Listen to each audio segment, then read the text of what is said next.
So, one of my teachers has this really cool game for prior knowledge and building that prior knowledge with students. And how this game works, I need a really creative name. So, feel free to let me know if you think of a fun name for this activity. What she had her students do is she had three students on a team. One student was a runner, one was the researcher, and one was a scribe. So, every single student had a job. The students then had a anchor chart type paper, like a poster type paper, and then they had to have like three different categories based on the topic. So they were doing William Shakespeare, and so they had to research about his professional life, his personal life, and the time period. Again, you could use this for any subject, and you would just need to change these three things.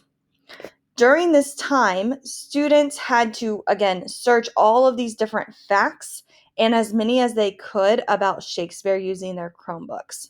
And they had to be careful about what they were researching because some of the facts might not have been true. And so only the facts that were true counted towards their points.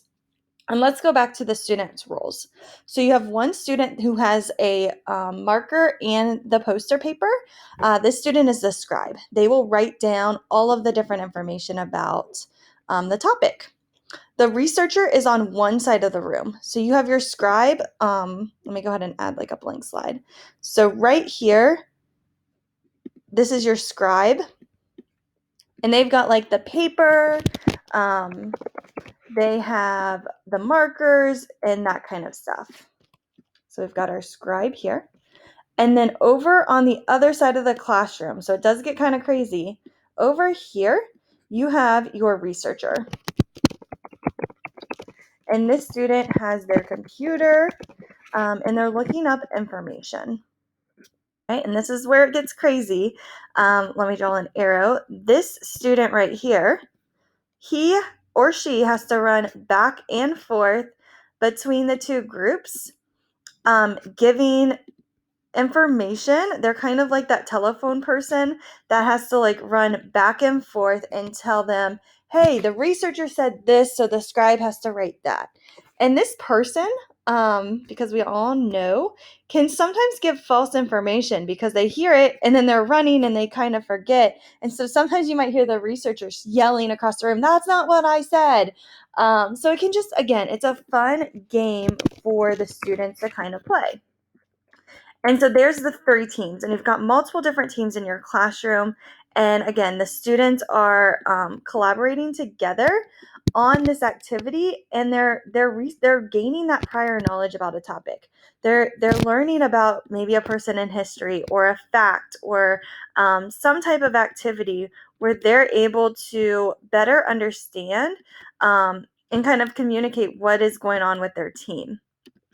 After the game, so this is a timed game, usually you give them about 20 to 10 minutes, depending on how much time you want to use or kind of use for this game.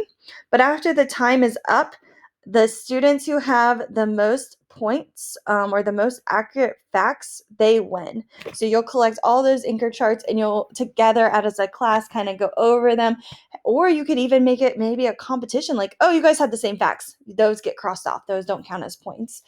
Here was a unique fact that counts for 2 points, that kind of stuff. So you can kind of make different variations to this game as you feel needed.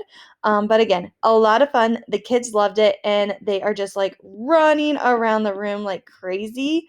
So the runner doesn't need anything. The researcher needs their computer. The scribe needs paper and a pen or marker. And then again, a lot of fun. So make sure you try it out. And if you have a name for this game, let me know. Would love to actually name this game. And thank you so much, Leanne Yulbrick, for creating this game. You are amazing.